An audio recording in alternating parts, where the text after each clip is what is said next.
Shall we proceed then, Brittany? We are good to go. Wonderful. Good morning, everyone, and welcome to the Grey County Ag Advisory Committee meeting for Wednesday, December 10th, 2025. Thanks for taking the opportunity to attend today, and welcome to anyone that happens to be watching from home. I'd like to call this meeting to order at 9:01. Any declarations of interest for today's meeting? Seeing no raising of hands or anything, if any should arise during the course of the meeting, please declare them at that time. We have no delegations this morning. Did want to mention that we were supposed to have Steve Duff with us for this meeting. He's from OMAFA. We had asked for an ag economic update from someone, and he had agreed to do it, but unfortunately his time is not his own, and he was unable to attend today. So Brittany's going to arrange to have him sometime next year to give that same economic update. We just wanted everyone to hear kind of what farmers are facing economically at these times. We have 4 items of direction or discussion today. First off, cutting of ash and elm trees and removal on roadsides. And Sean Anthony, Operations Manager, Transportation Services, is going to lead us through that discussion. Take it away, Sean. Sounds good. So I just have maybe a brief overview of what we're doing in operations in terms of dealing with this massive issue. It's not a, I guess, directed plan or anything like that. We have a tree crew that deals with all kinds of hazard tree issues on county right-of-ways, but that inherently covers ash trees as well. So the county runs a tree crew from April to the end of October. That's comprised of 4 staff, a supervisor, a lead hand, and 2 operators. And the purpose of that crew, like I said, is just to remove hazard trees from the travel or from the right of way to protect the traveling public. So in terms of equipment, they have a kind of an all-purpose truck with a space cap on it that houses all of their small tools and stuff like that, pole saws, chainsaws, and PPE and all that kind of stuff. They usually incorporate one of the tandem dump trucks that we have, which has a hopper on it for collecting mulch and all that kind of stuff that results from these activities. They have a Vermeer chipper, 130 horse chipper that they bring along with them. As well, we have 2 skid steers. We just purchased one last year just because of this growing nature of this issue. So each of those skid steers has a brushing head on it as well. In terms of training that we send this crew to, we use Arboriculture Training Canada, and so they'll take the following 2 courses: technical tree felling and hazard tree felling. And that we feel is sets them up for success. Now our operators and stuff like that, our tree crew is not climbing trees and doing what a professional arborist would be doing. All their operations are from the shoulder, the roadside, or the ditches sort of thing. Where we do need some technical help with some of those more precarious hazard trees and stuff like that, we'll contract that work out to a local arborist. In terms of data collection, we're using Field Maps, which is an Esri app. We've created a deficiency layer where users, so any of our staff can use their phone to drop a deficiency. So not just hazard trees, but they can do potholes and all that kind of stuff on this deficiency app. It's multi-purpose. So if they drop a hazard tree point on the map, they can also add pictures and then set the status of that deficiency to resolved or unresolved. So that was brought in 2024, and it just allows us to keep track of our progress. There's also some optional fields in that app that we've added about tree species and stump removal and all that kind of stuff, so that makes it really easy for our staff. When they go out at the beginning of the season, they can find all these hazard trees, collect that information, and then where we identify that we do need external help, we can really easily just sort through that data and put together a tender that we can put out to market. So since the beginning of 2024, like I said, when this app came online, we've added 542 deficiencies related to tree maintenance, of which 484 have been resolved and 52 remain unresolved, just to give the committee a bit of the scope. So many of these represent multiple trees in one location, so it's not like 542 individual trees. It's just like a point on the map where there might be multiple trees that are issues. So the amount of individual trees requiring maintenance is actually quite a bit higher than 542 over the past 2 seasons. And then just in terms of our operations, in terms of keeping the right of way clear of debris and all of that kind of stuff, in most cases, we'll chip the tops of the trees and take away the mulch and leave it either at one of our yards or various other properties that the county owns. Typically, we'll leave the body wood for firewood scavengers. They seem to do a pretty good job of collecting that on their own. So as long as it's not presenting a safety hazard for the traveling public or anything like that, then we'll just leave the body wood generally. Currently, we're keeping pace, I feel, but not necessarily getting ahead. So obviously, ash is presenting an additional challenge in terms of hazard trees. So it's really picked up in the past 20 or so years. So maybe we're slightly getting ahead, especially now that we've been doing a lot more work bundling up these tenders, and we've been putting that out to market on a annual basis and getting a lot more work done that way as well. And then I would just add to that, we've seen commensurate increases with our brushing budget as well year over year. So that's kind of the summary that I had for the committee today, but happy to take any questions. Thanks so much, Sean. That was a good start for the discussion. Does anyone have any questions or comments for Sean? Just raise your hand, please, if you do. Simon, I see you unmuted. Well, thank you very much for this presentation, because it's been on my mind more than once, and I can see it is an immense problem. I think all the staff and so on are doing their utmost to make this all work, and I thank you very kindly on behalf of the public that you have looked into this problem.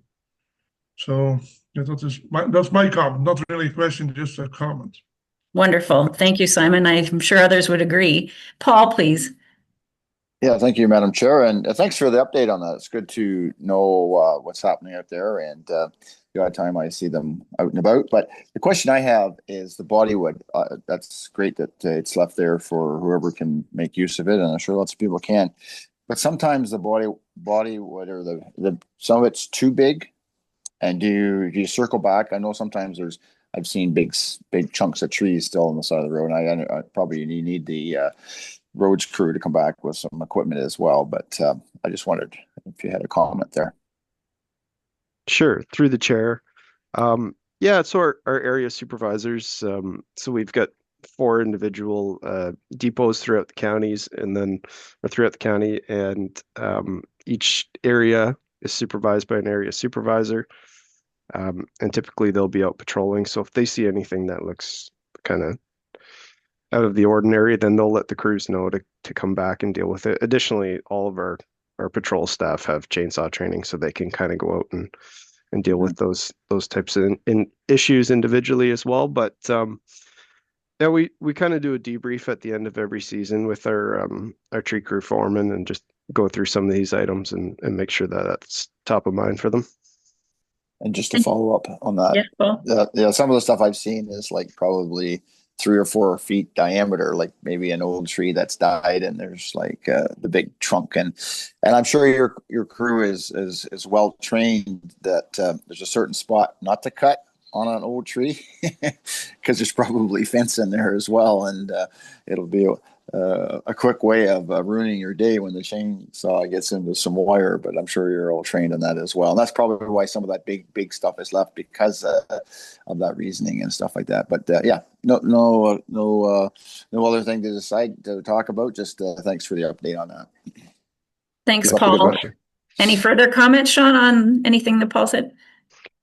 Yeah, I would just say that it is an ongoing discussion that it's a lot of these trees are as you said, they're very technical and present health and safety challenges. So one of the things that we're always discussing is the difficulty for that tree crew foreman to give up the saw and kind of get the rest of the crew gaining those same levels of skills. But generally that supervisor is somebody that comes back every single year, and they've got many years of experience cutting trees, so they typically know what they're getting into. But Thank yes, you. health and safety is always top of mind. Blair has a question in the chat. How can we help as landowners? Through the chair. So I guess just it's kind of the same with the weed spraying and stuff like that. So we're limited to what we can do in the right of way, and then anything that extends beyond is kind of it falls outside of our scope. So we really would rely on landowners for doing their share. Wherever we see something that does present a challenge for traveling public or a health and safety concern, but it's on private property, it just sort of extends into the right of way, then we'll get landowner permission to go in and take care of those trees as well. So if they're willing to work with us, then we'll work with them. Perfect. Paul, you have another comment?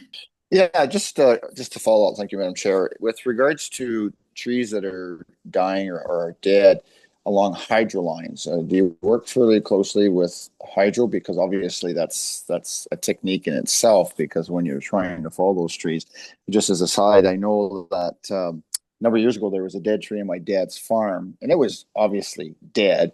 And I tried numerous times to get hydro to come out, and if you don't cut it, it's going to fall on the hydro lines type of thing. And it seemed to be like it took a while, and then finally they got it and they came and cut it down. But sometimes they leave a big stalk and they take all the limbs up and they leave it up standing up. But I know that's something that you probably have to work with, because obviously it takes a different kind of training, or sometimes maybe a bucket truck or something like that, or you have to hire somebody else, like you mentioned, a separate contractor and that. But I just wondered how well you work with hydro. Yeah, that's a great point and an ongoing challenge. Not having the luxury of a bucket truck or anything like that, we're limited in what we can do. And on top of that, our tree crew is trained, but we don't expect them to do anything that would any sort of work around hydro lines or anything like that. So what they'll do is they'll put that on the app. There's a field on the app where they can indicate that there's a utility present, such as Bell or such as hydro. And then we'll bundle all that up at the beginning or midway through the season or the end of the season, and we'll send it over to the appropriate utility. If their feedback is, we're not concerned about it, we're not going to do anything about it at this time, but we feel it's a danger to the traveling public, then generally speaking, that will be one of those ones where we'll bundle it up into a tender and put it out to market for an arborist with a bucket truck to come deal with. Thanks, Sean. Yeah. Any other questions for Sean?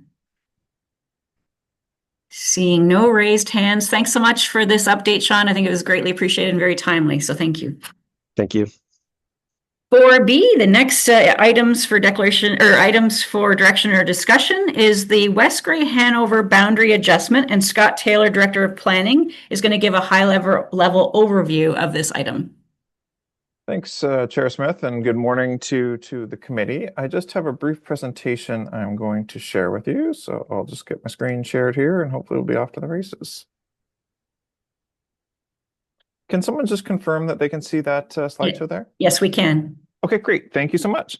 Yeah, pleased to be sharing this news with you. And I will say just at the outset, this presentation was heavily adapted from a presentation that was put together by both West Grey and Hanover staff that they presented at the November 19th public meeting, which was held both in person and virtually from Elmwood in that regard. So we'll just move on to the next slide here. So with respect to some background on this, this is a project that's been in the works for a few years, and there's been some very dedicated work done by a working group between both West Grey and Hanover. And that working group consisted of each of the two mayors, so Mayor Patterson and Mayor Eccles in that regard, and one additional councillor from each of the municipalities that all sat around a table. It also was comprised of the two CAOs from West Grey and Hanover, and then a whole series of support staff at different times. So the clerks were quite often there taking minutes. At times they needed to pull in technical expertise from the treasurers or other staff in that regard. So you might be asking yourself, what was the county's role here? So the county staff helped facilitate this group and provided technical information where we could assist in that regard. So CAO Schertzer was heavily involved with this group and facilitated the discussions on an as-needed basis. And in the planning department, we helped provide some planning advice and some support and mapping in that regard. So the group has been meeting quite regularly, basically throughout this term of council. And as you may be aware from the press release and some of the links in the agenda, there is a proposed municipal restructuring proposal in place here, and we'll take you through that here in just a second. And so at this stage, both West Grey and Hanover councils have supported in principle what we're calling a mutual prosperity boundary adjustment. So this would see some lands potentially going from the municipality of West Grey into the town of Hanover in that regard. This is a long process, and this is just one of the steps in terms of getting that conditional support.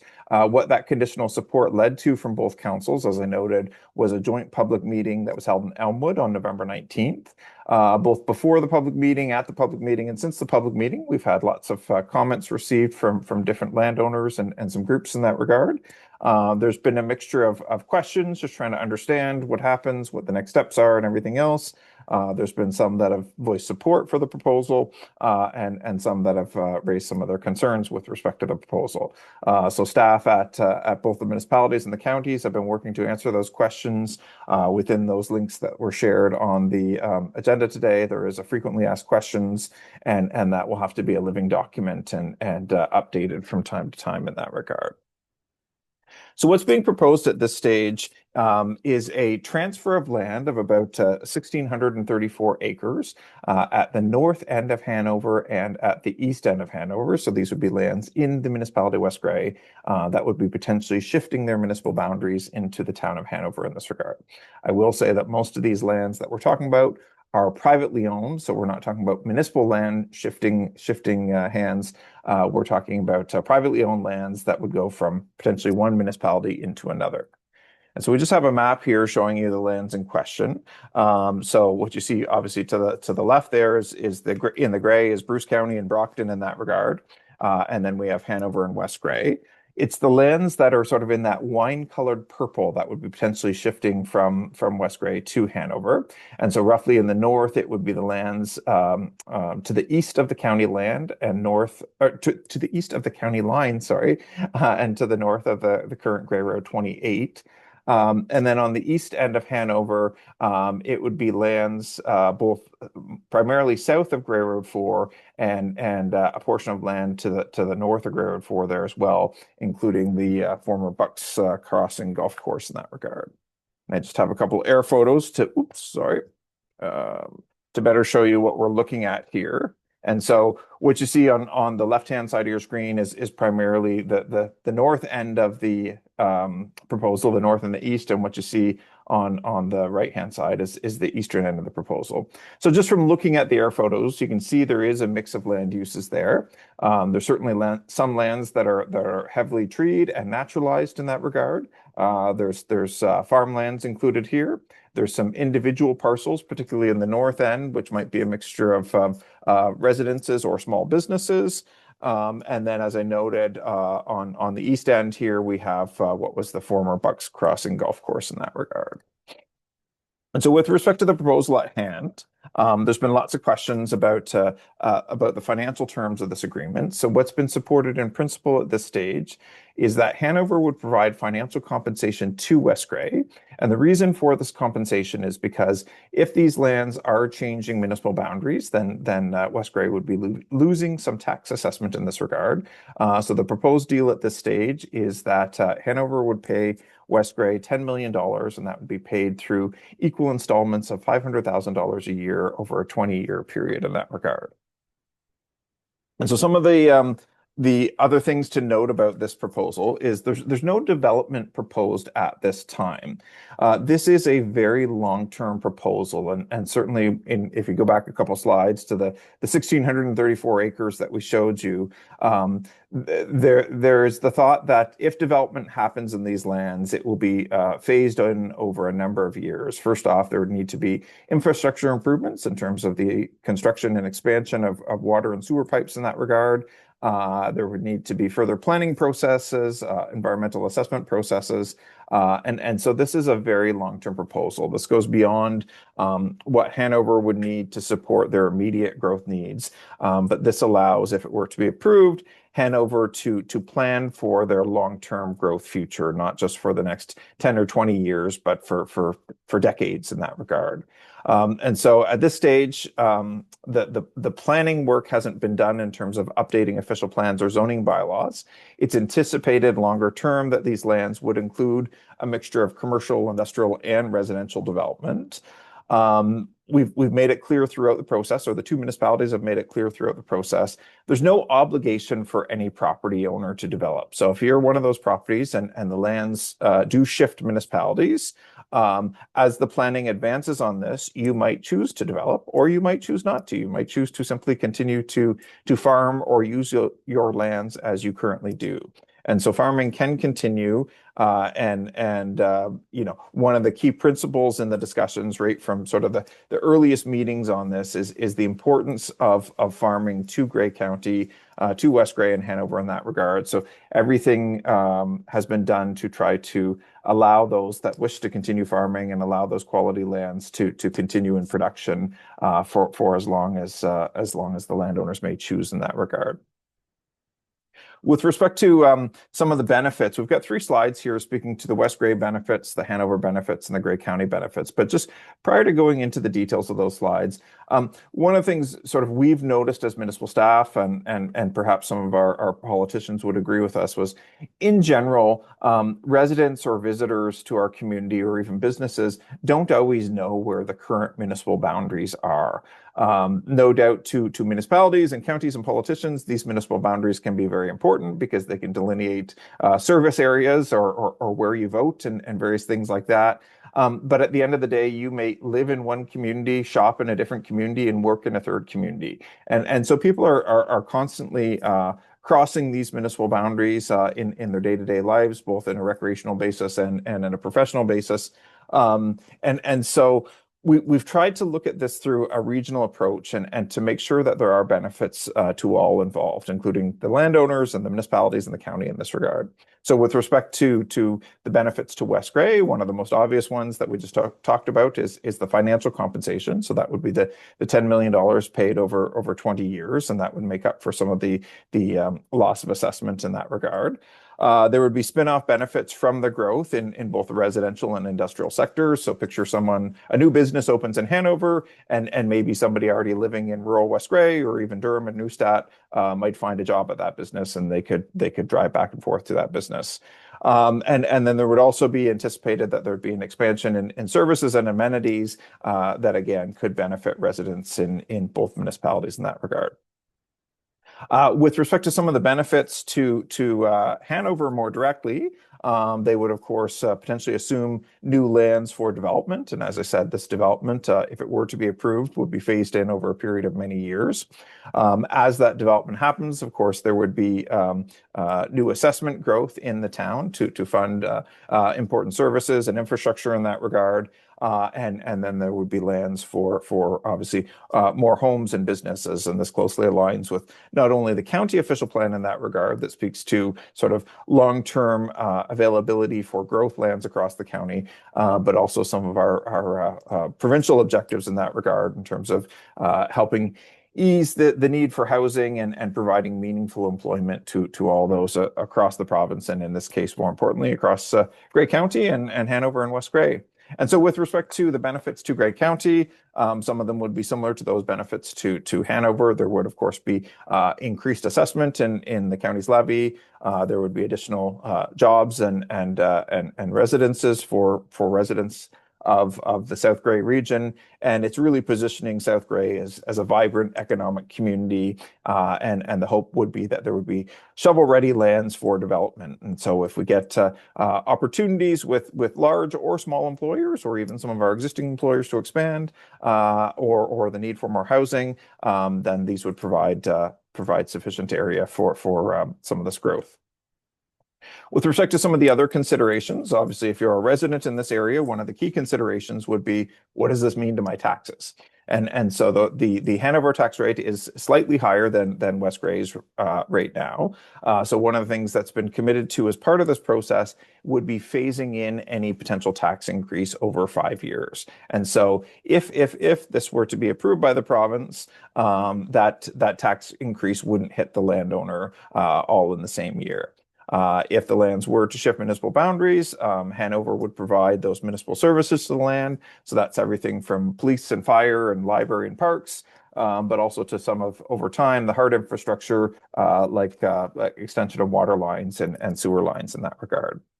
And so with respect to the next steps on this project, there is a report going to County Committee of the Whole tomorrow, and that is seeking County Council's support for this proposal. There's reports planned at both Hanover Council and West Grey Council on December 15th and 16th, respectively, with respect to the proposed restructuring agreement.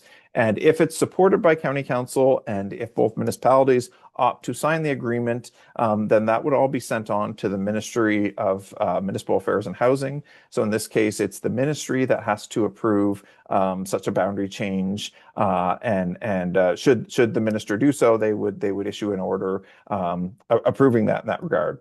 If that order were to be received, then the municipalities and the county would work together on the long-term planning for these projects. As I said, there would need to be official plan updates, there would need to be zoning bylaw updates, other environmental assessments in that regard. So it really is a long-term approach. And so, you know, if you picture a few years down the road, if this were to be approved, again, not all the lands would be designated to development right away. It would be done in phases and sort of smaller chunks as Hanover is able to build the infrastructure in that regard and reasonably plan for their long-term future. So that's what I have for today. Maybe just before I turn it back to you, Chair Smith, I would just invite CAO Schertzer if he has any further comments here, just because he has been heavily involved in helping facilitate this process throughout. Thanks, Scott, and through you, Chair. I think Scott's done an excellent job of summarizing all the work that's been done to date to get it to this stage. It's been a collaborative effort amongst the two municipalities and the county and working through this. And yeah, I think as Scott noted, there's definitely some benefits that we see as part of this. Noting that in terms of the one aspect is relating to farming, both municipalities have indicated throughout this process that, you know, the ability to continue to farm, if the landowners want to continue to farm, they will have the ability and right to do so for as long as they would like to do that. And so that's something that's been recognized and been respected right from day one from the conversations with the two municipalities. And as Scott noted, you know, both municipalities trying to ensure that the mitigating any potential impacts from that tax increase that Scott noted, trying to mitigate that, phasing that in over a 5-year period helps to try to mitigate some of those pieces. So both municipalities, I think, have done a really good job of trying to anticipate what those impacts might be and trying to work out solutions to help mitigate those things. So anyways, like I said, it's been a collaborative team effort for sure, and it's been a journey, definitely. This is something that County Council supported back in 2020, 2021, recognizing that there's going to be a number of these settlement areas where that they're adjacent to neighboring municipalities, that we're going to have to work through some of these things, and they do take time. They take time to go through those conversations and discussions and to figure out what makes the most sense and what benefits both municipalities in the end, and in turn the county and the region as a whole. And so this is something that, yeah, we're just moving still through the process, working with the ministry staff to put some further details with respect to what that restructuring order package will look like. So we're working on that with West Grey and Hanover as we speak. Thank you, Randy, and thank you, Scott, for that update. Are there any questions or comments for Scott or Randy? If so, raise your hand. Shirley? Thank you, Chair Smith. And I just wanted to share that I found this a really interesting process, because I think a lot of us as lower tiers see the potential of perhaps going through this at some point in time. So I'm just curious to know, Randy, in your mind at this point or in the future, does this change of, moving these lands into Hanover's boundaries actually change the appraised value of some of these properties as they now become, potentially available for development? I understand the taxes will increase, and that's just because of Hanover having a different rate. But does the value of these lands actually increase for the owners? Through you, Chair, a great question, Councillor Keaveney. I think what we've seen in the past is where there may be a valuation change in terms of a property is when we get into the actual official plan designation and zoning changes for properties and lands. And as Scott noted, that would be one of the next steps. If the minister does approve, if the councils approve this, and then the ministers approve the restructuring order, one of the next steps would be to actually designate and zone those lands. That's when we've seen that the property values then tend to increase in terms of the potential valuation, because then the best use of that property changes potentially in terms of the use of those lands. So that's when we see that there's a change in terms of property values, based on just our experience in the past dealing with appraisals and when that trigger happens with respect to actually official plan designation zoning changes. Thank you, Randy. Anyone else have any comments or questions? Simon, please. You do have two in the chat there, Laurie. You want to deal with those first, or? I'm not seeing any new ones in the chat. Okay. Sorry. Anyways, thank you, Chair, and thank you for Randy and Scott there for their in-depth presentation. I'm very impressed with all the work you have done, and a couple of questions come to mind, though, and maybe you cannot. There's no time to answer all my questions. One of them certainly is on my mind, and I applaud Hanover for the apartment building that they have built there, 90 units. Like, that is certainly for smaller housing. Is there any, and it's probably not your field, but are there any plans for smaller houses there that and more dense housing on the large estate housing that we see? Randy or Scott? Through you, Madam Chair. Thank you for your question, Simon. So the lands that are potentially being added, there's no specific plans for them yet in terms of, which lands could be residential or which lands could be industrial or commercial or anything else. With respect to the existing town of Hanover, the town's done a fair amount of work over the past 15 years to try to make sure they're using their existing land base to the extent possible. And so we're seeing at a planning level, obviously there's some apartment buildings happening, which is wonderful from a rental housing perspective. But we're also seeing a lot of conversions. We're seeing existing homes being sort of chunked out into different apartments. In some cases, the addition of new semi-detached dwellings or townhouses in sort of an infill capacity, and even the new sort of residential plans, so subdivisions we've seen over the last 10 years. It's not just single detached housing anymore. There's lots of townhouses and semis in that regard. So they're trying to use their lands as best as possible, but also from a housing perspective, create those opportunities for, maybe the young family that's looking for their first apartment or first home, or maybe the more seasoned veteran that's actually looking to downsize from a larger home. So that's one of the sort of the key general tenets in planning is as much as possible, we try to use what we have and grow up, not grow out. But at a certain point, and Hanover's done a lot of work to demonstrate this, there will be a land shortage within the next number of years, and that's why they've been proactively working with West Grey in that regard. So, Simon, that was a bit of a ramble. I don't know if I've answered your question, but happy to take any further questions. Oh, thank you very much. And there's another hand up, so deal with that first, and we'll carry on. Thank you. Thank you, Scott. Thank you, Simon. Blair, please. Thank you. Scott, just a question. I'm just wondering how these lands are selected. I guess I'm generally in favor of development, but in my mind, the south and maybe the west sides are probably of poorer agricultural quality than some of the lands that have been selected.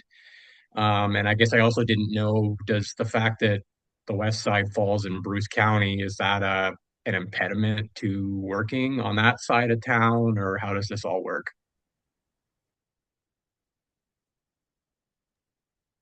Sorry, through the chair. I just brought up the map here again. Great question, Blair. Thank you for that.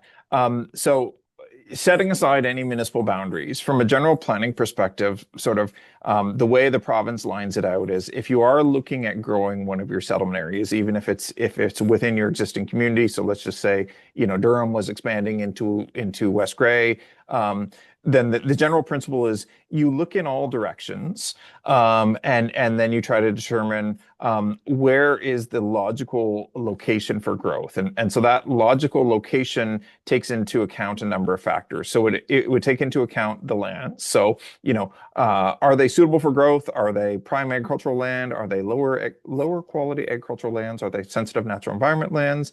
But then it would also take into consideration the ability to provide services to those lands. So if we have existing water and sewer pipes, where do they stop? Where can they be easily expanded to? Where is it feasible to expand the road network to, and everything else? And so in Hanover's looking at this, and they've been looking at it for a number of years now. They've truly considered all directions, and as you pointed out, and you can see it on the screen there, the lands to the west are in Bruce County and in Brockton in that regard. But there was a public meeting held back in 2021 by the town of Hanover, where they were looking at potential future growth lands in both Brockton and West Grey in that regard. And there were some initial discussions with Bruce County and with Brockton about whether or not there could be some formal further exploration or partnership here. In the end, my understanding is Brockton said sort of not at this time, no thank you. And so Hanover continued to chat with West Grey. In the discussions in West Grey, again, it's been heavily influenced by sort of topography, the quality of the agricultural lands, and the ability to service. And so, for those that know the area well, there's some major topographical changes in the south end of town that don't make for an easy expansion sort of further south or just off the page on my map here. The lands certainly to the east and to the north are more conducive, but as you said, some of those lands both to the east and the north are quality farmlands and very actively farmed right now. And so the municipalities have tried to be sensitive to that. And as Randy has noted, that's been sort of a central tenet from the get-go in terms of ensuring that those that do want to continue farming are able to continue to farm. And then when we get into that future planning stage, not all the lands would be shifted to a development designation at first. So likely a lot of those lands would continue to be farmed or used in their current state for many years, even decades before development is sort of on the doorstep in that regard. So I don't know if that answers your question, but certainly if it doesn't, happy to try in a different manner. Are you all good, Blair? Thank you, Scott. And I saw this during the Elmwood live streaming, that meeting, as well as today. What on earth is that obscure shape? Kind of looks like a whale. How does that come about that you have a property in that obscure shape? Yeah, great question, Chair. I'll pull up my screen again here. It's kind of probably tough to see on your screens, but I think this is the one you're referring to, the little whale or dinosaur or whatever you have there. So you have the county road here, and it's tough to see, but there is a former rail line that goes up through parts of current Hanover into technically West Grey in this regard, and then back into Hanover. And then you also have the river just to the north here.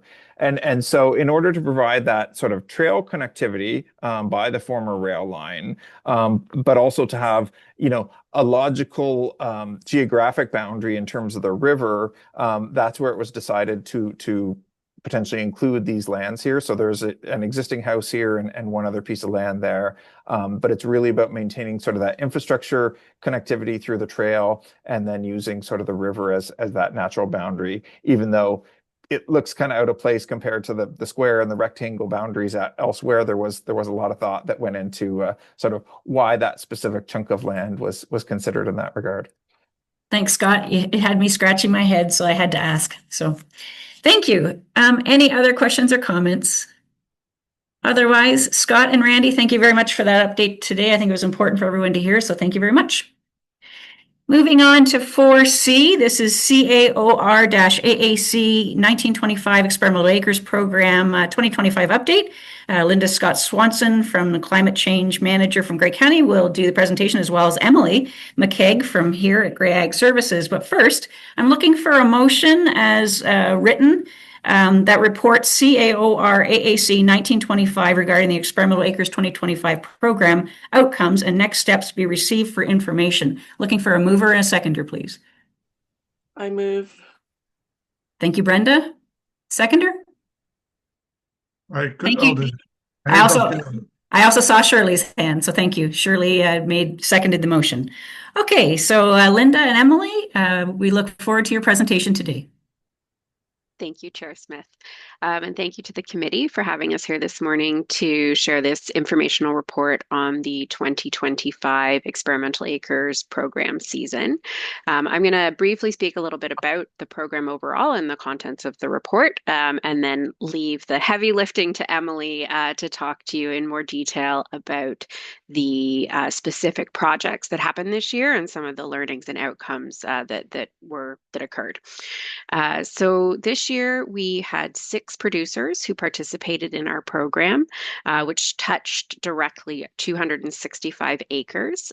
We've seen year over year a growth in the number of acres that are touched.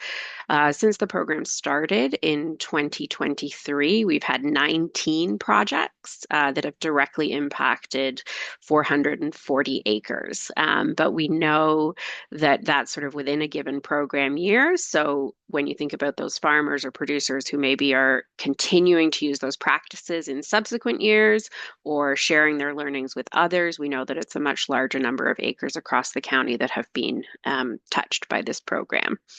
The tagline of our program is "Farmers Know Their Land Best." This is very much a producer-driven program. It's not us coming in saying, here are 5 things, if you do them, we'll give you an incentive. It really is a micro grant innovation program where we're inviting producers to tell us what they know has the opportunity, or what they really believe has the opportunity to improve production on their land.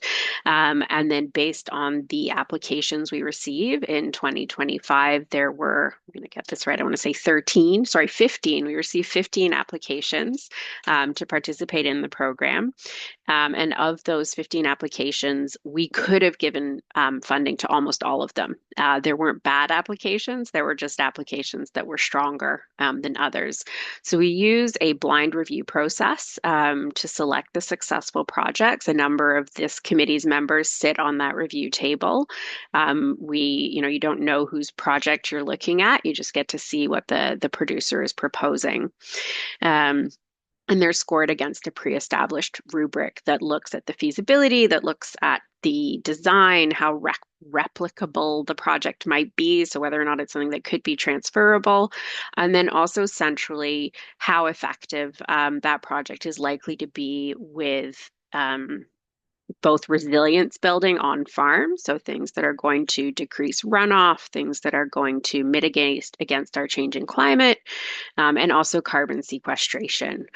We know in our climate plan that Gray is blessed with a real opportunity to leverage nature-based solutions in which we are considering agriculture, so nature or land-based solutions.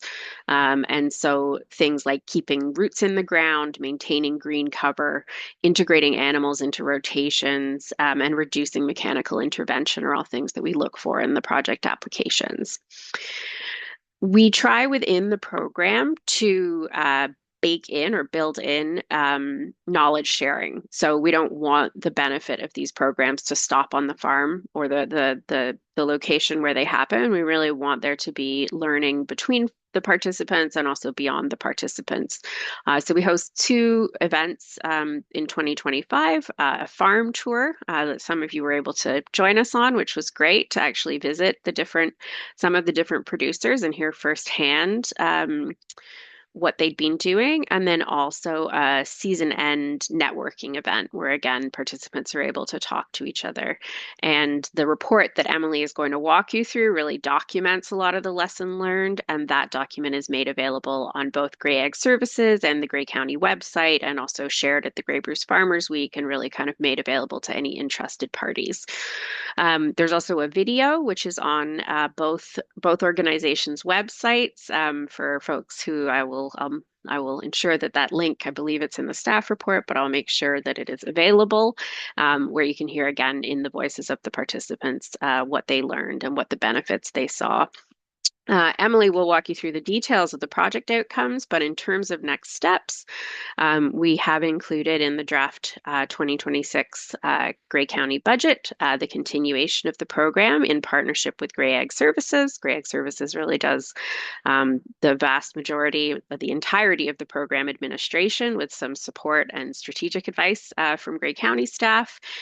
So we are recommending continuing the program, continuing our partnership with Gray Ag Services, and a modest increase in the program specifically to allow multi-year projects. So up until now, in the first 3 rounds of the programs, participation has always been for a single year.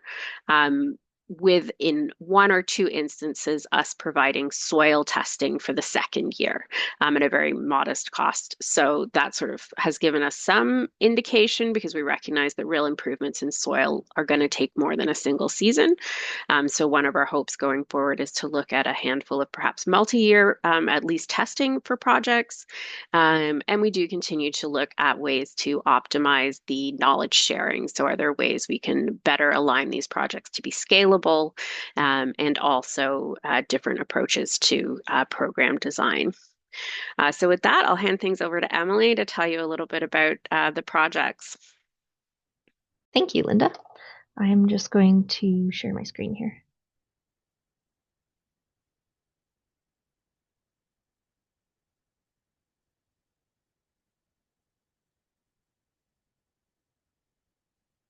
Awesome. Everybody can see that all right? Perfect. Yeah, it's not in presenter mode yet, but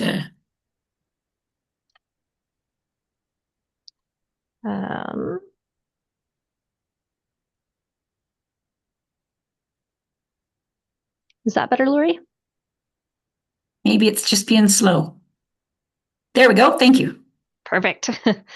Okay, so yeah, thank you, Linda. And as Linda said, I'm Emily. I work for Gray Ag Services along with Lori, and I had the pleasure of being able to helped coordinate the Experimental Acres program for the past 2 years and was able to be involved with it in 23 as well when Wellington County was still looking after it.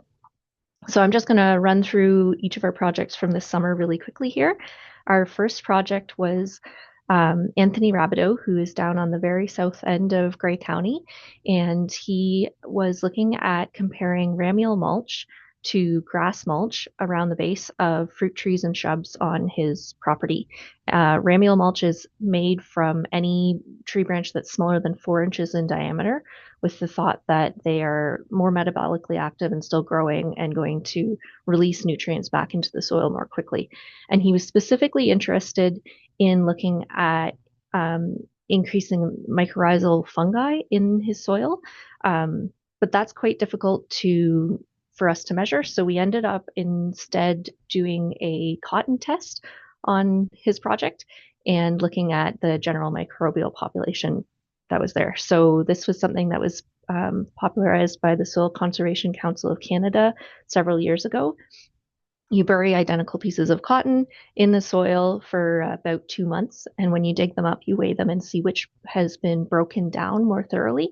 And the piece of cotton with less remaining indicates a healthier microbial population in the soil. There was more microbes to help break it down. So interestingly, Anthony did see more breakdown on the cotton buried under ramial mulch, which was a great outcome for him. Our next project was Josh By from the Meaford area. He was looking at comparing 3 different varieties of forages to extend his grazing season, increase his forage production in the summer slump, hot months of the summer when perennial cool season pastures usually slow down. And he also did quite a bit of soil testing, and we did some forage sampling as well to monitor kind of all aspects of this.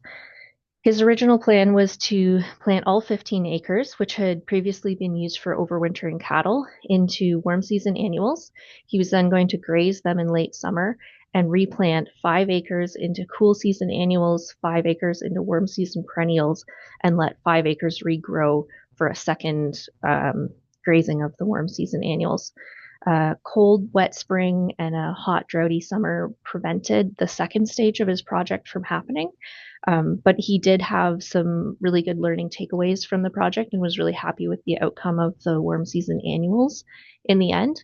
And he's looking forward to continuing to experiment with this stuff in the future. So that's a good takeaway.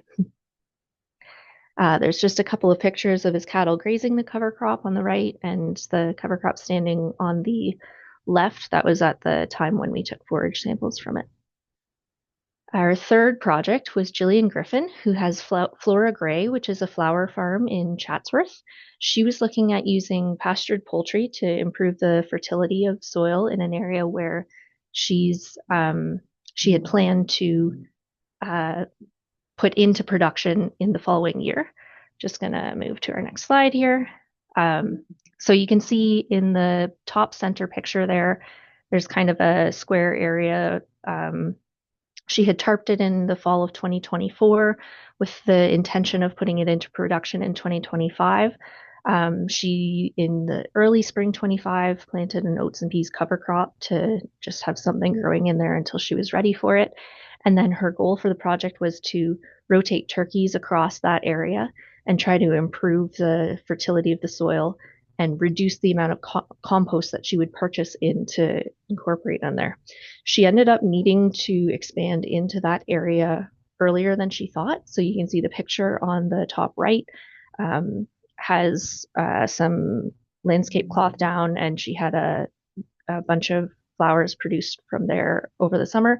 The kind of yellow brownish stuff at the right side of the picture is the oats and peas that was left that wasn't touched in the fall.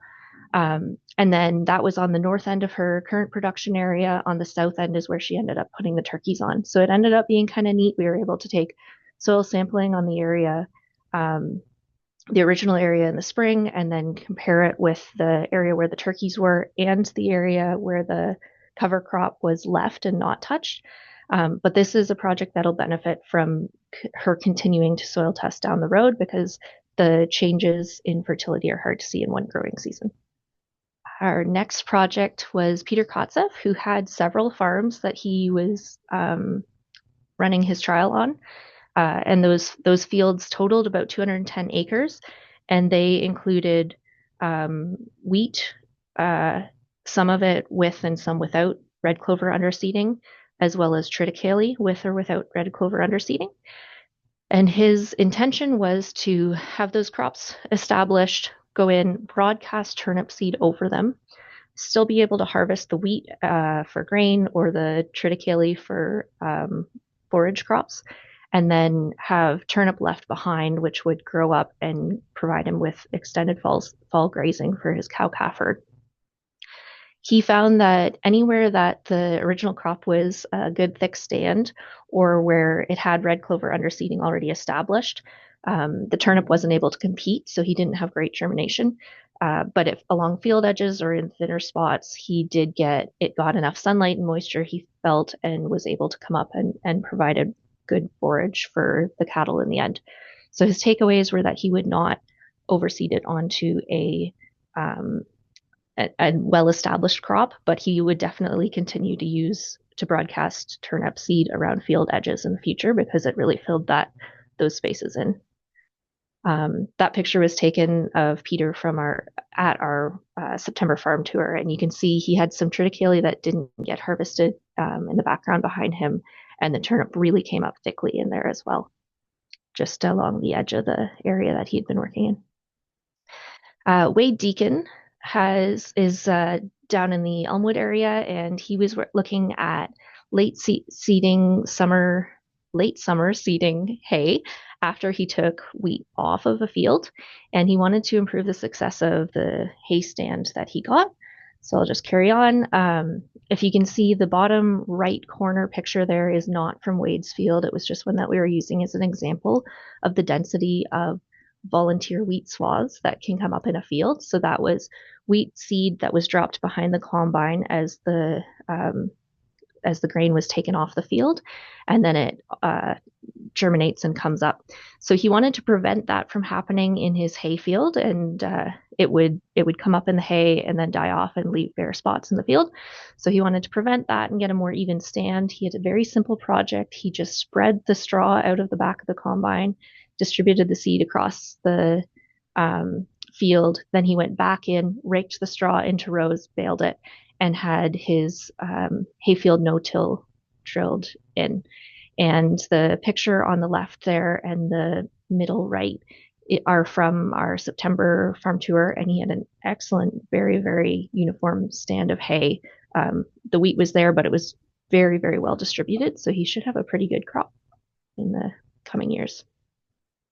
Our last project was Dr. Christina Allen, who was looking at using permaculture techniques to create apple guilds on her property.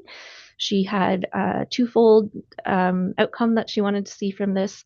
So she's a naturopathic doctor, and she wanted to be able to incorporate a variety of plants that have beneficial uses. So things like pest deterrent or nutrient fixing or soil aeration, that kind of stuff at the base of these apple trees, which would then provide protection for the plants.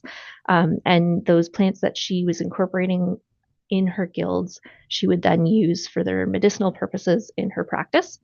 And then the other thing that she wanted to do was study whether there's a difference in the nutrient content of apples on her tree with a huge amount of biodiversity in the plants at the base of it, compared to apples from her neighbor's trees, which were on a monocultured lawn growing beneath it.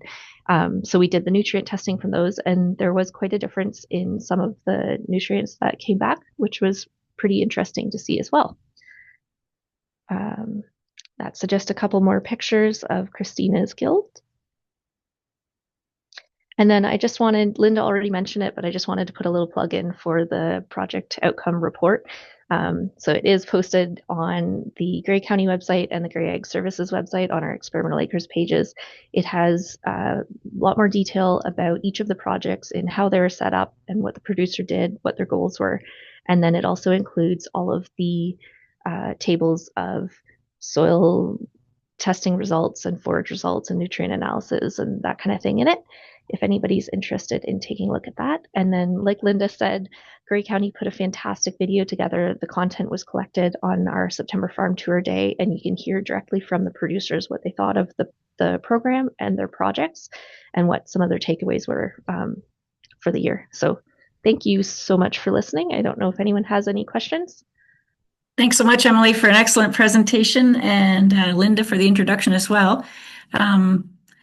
If anyone has any questions or comments, please raise your digital hand. Paul, please. Thank you, Madam Chair, and very interesting. I've seen some of this before, but it would be good on some of those projects to have, I know you said you're looking at a multiple year, but even on those projects to have a follow-up or a walking tour just to see, you know, how successful, you know, they are the following year on especially the seeding down after the wheat or with regards to the turnip. I understand the turnip opens up the soil and breaks down the hardness of it and that. So it just, you know, just to follow up with, you did 1 year, but, you know, a snapshot of 1 or 2 or 3 years would be, I think, really beneficial to even see how successful it is. Thanks, Yeah. Paul. Emily? Yeah, definitely.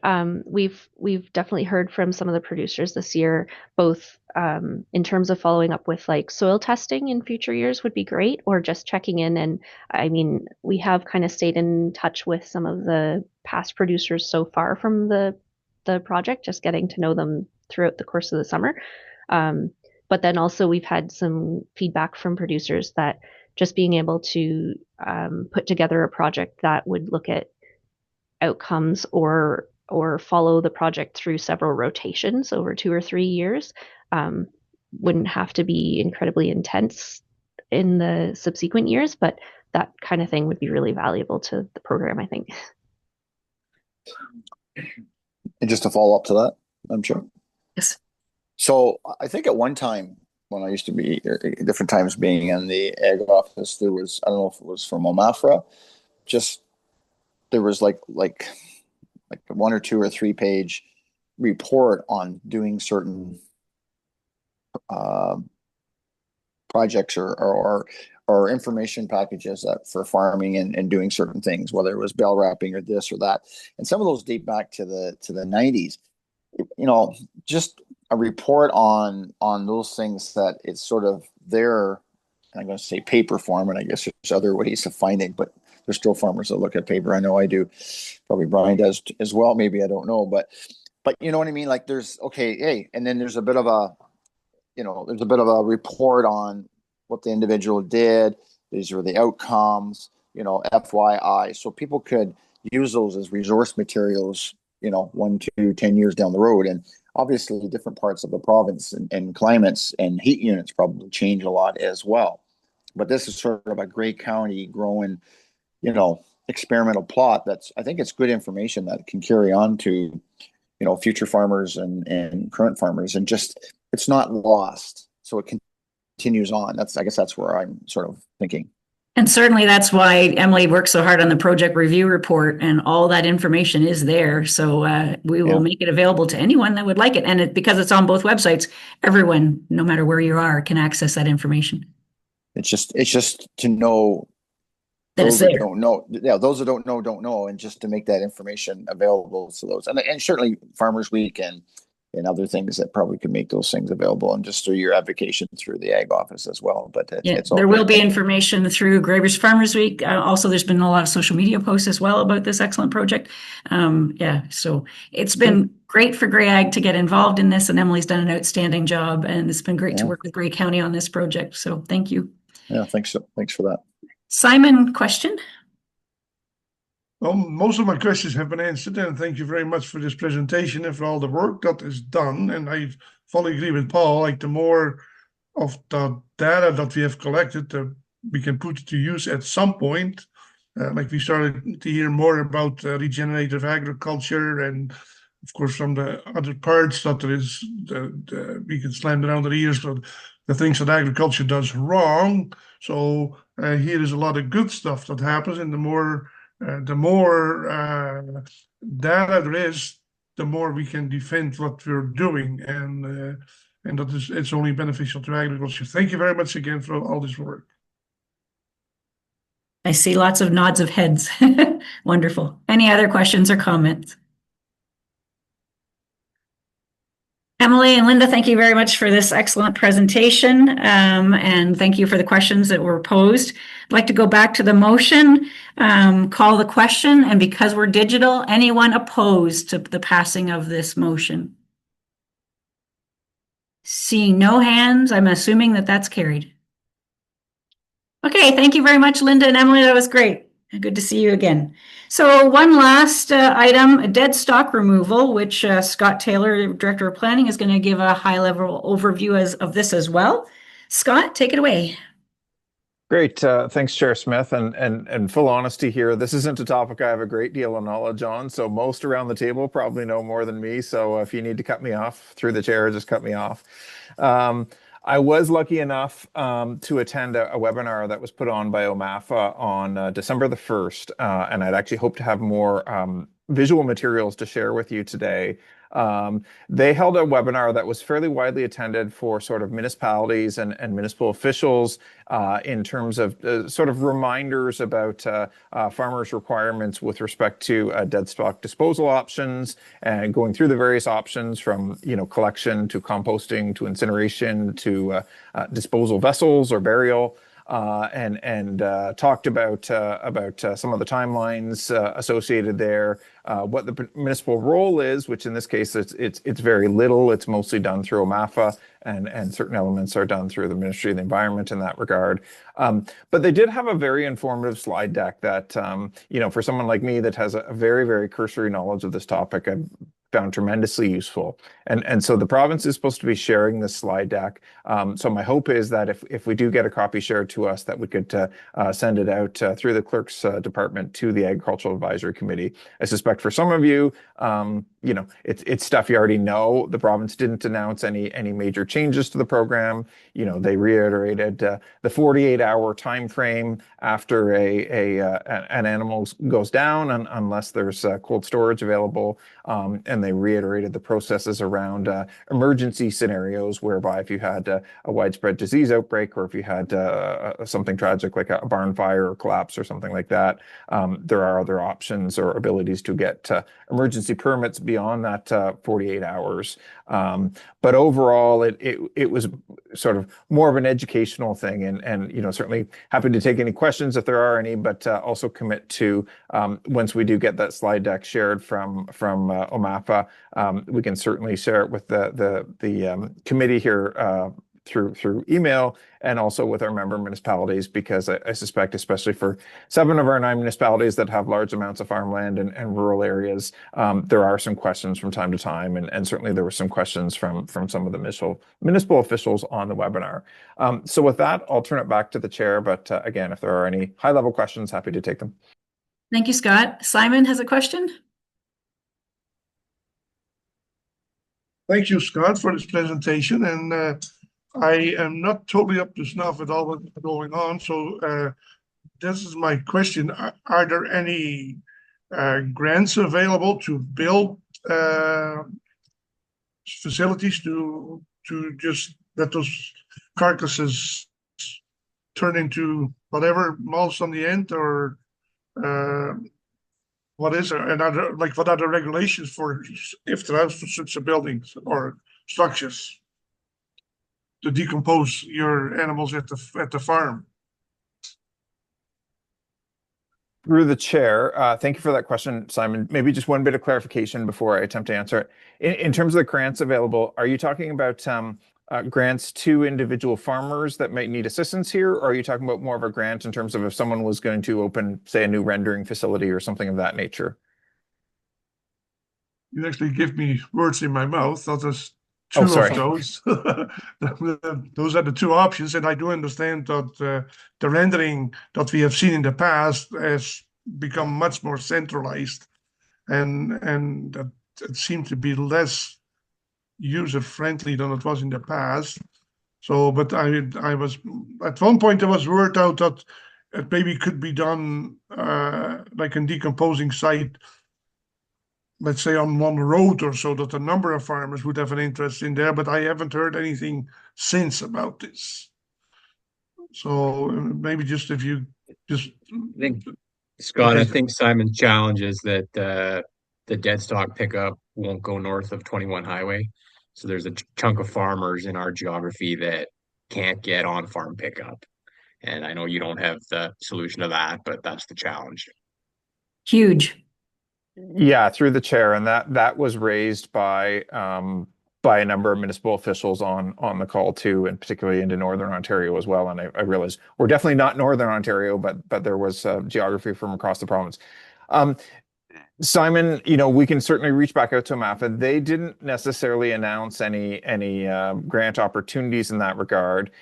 They did go over some of the options available to farmers and kind of highlighted the pros and the cons of each. And so certainly they talked about on-farm composting and talked about sort of the regulations that apply to that. And then they also talked about disposal vessels on farm. And I'd heard a lot about on-farm composting before. I hadn't necessarily heard about disposal vessels as much. The disposal vessels, my understanding, would be much more applicable to, if you had poultry or very small animals in that regard. Certainly they at least the pictures they showed didn't seem to be applicable to large animals like cattle in that regard. So there wasn't a lot of solutions there. They highlighted the fact that the province does have the list of licensed collectors, but as both Blair and Simon said, there's limits to that geography and they're not available everywhere. So again, no real solutions. We can certainly reach back to OMAFA and if it's the will of this committee, again, highlight the fact that there are parts of Grey and Bruce counties that don't have that availability for dead stock collection, but the province didn't have further solutions in that regard. Sorry. Thank Any you. other questions or comments?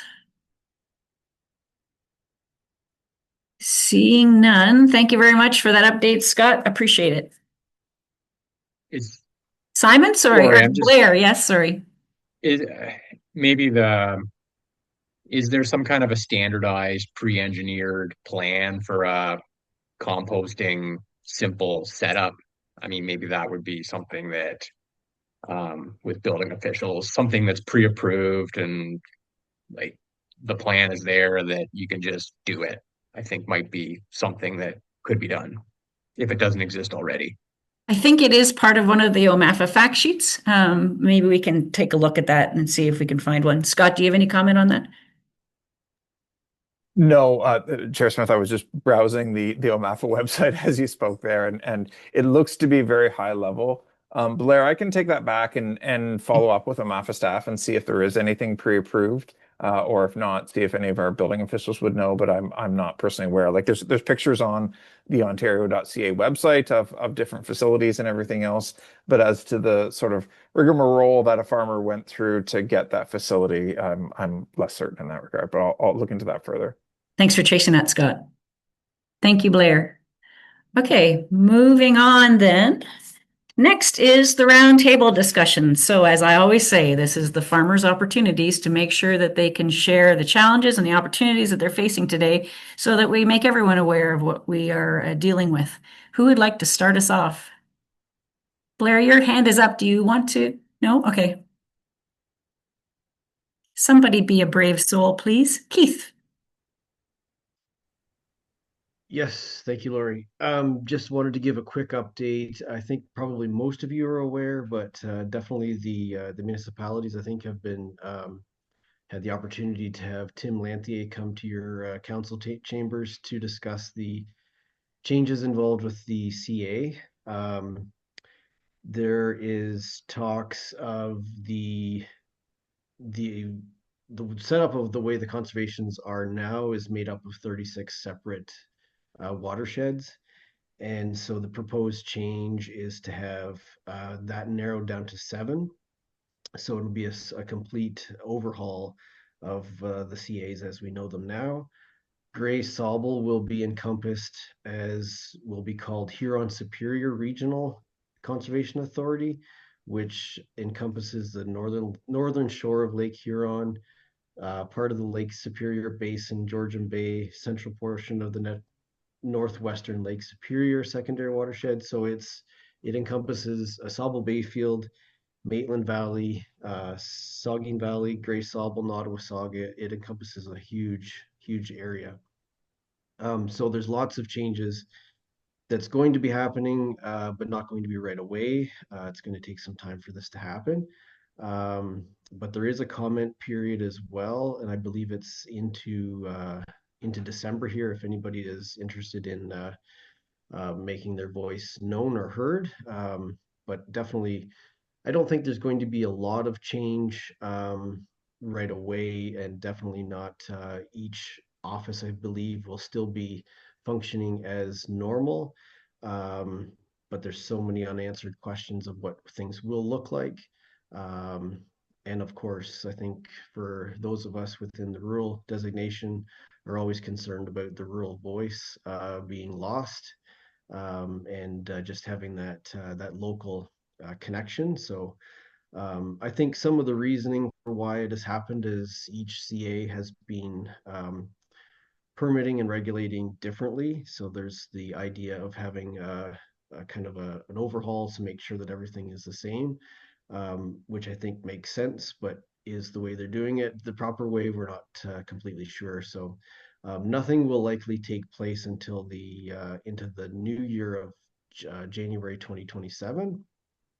There's going to be a lot of spinning parts before that to get to that point, but again, the biggest thing will be right now, Gray Sauble's board is made up of the 7 or 8 municipalities within the watershed, and what that board will look like going forward, nobody really knows. So yeah, so it'll be lots of changes coming, and so keep that in your minds. And if there's anybody else with comments from the local municipalities, would be glad to hear. I don't have all the answers, and I know that Tim has, I think, graced most of your offices as well.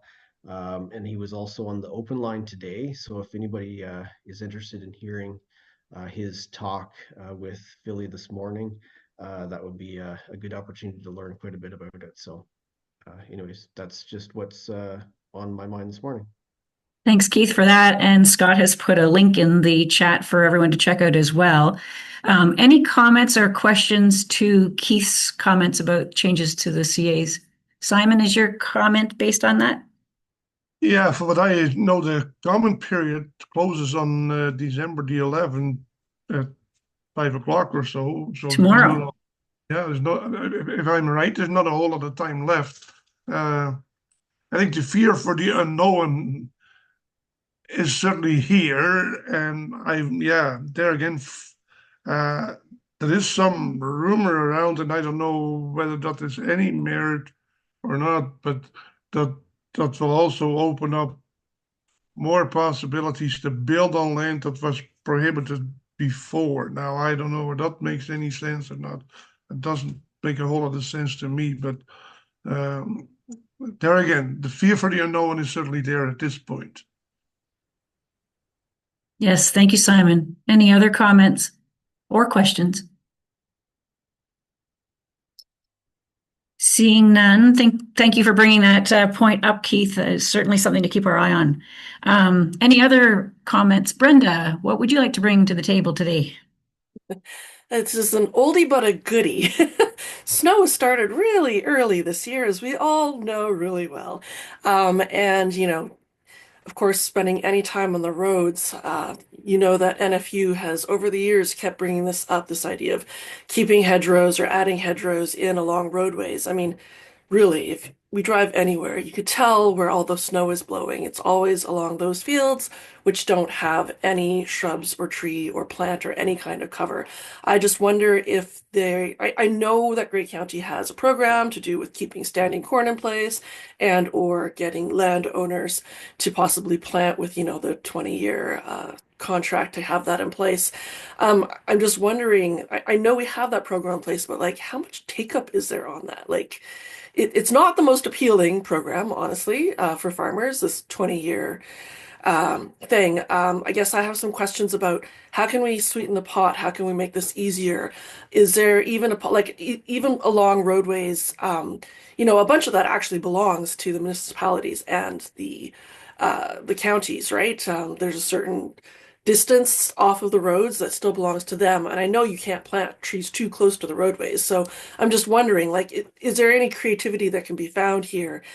I know that there are definitely farm fields which are, planting right out into these municipal and county lands as well. I'm just wondering, is there can we modify this program at all to make it more attractive to landowners to actually do something about it? Because, I'm not saying this was caused by it, but snow is causing it. There was a bus accident the other day. We keep hearing more and more accidents happening. I know people are, getting even worse at driving on these winter roads, but I do feel like we, as like lots of landowners in Grey County, do need to do something about this as well, farmers. So Andrea has her hand up, and I think she might have some information on this. So Great question, Brenda. Andrea, do you have some answers?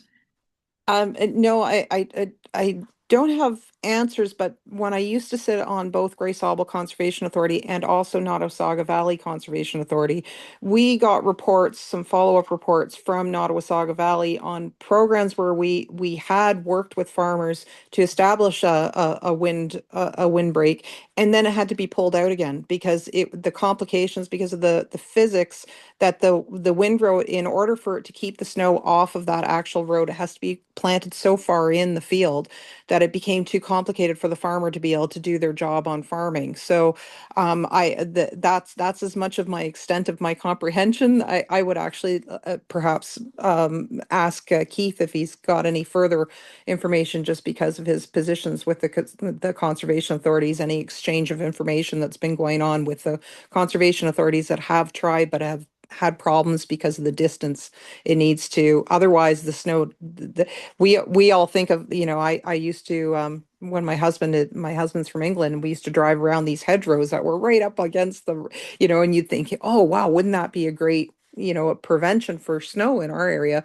But apparently it doesn't work that way. It's got to be set back further. So I don't know, Keith, if you have any further discussion, if you're have any further knowledge more specifically? Yeah, nothing really positive for sure.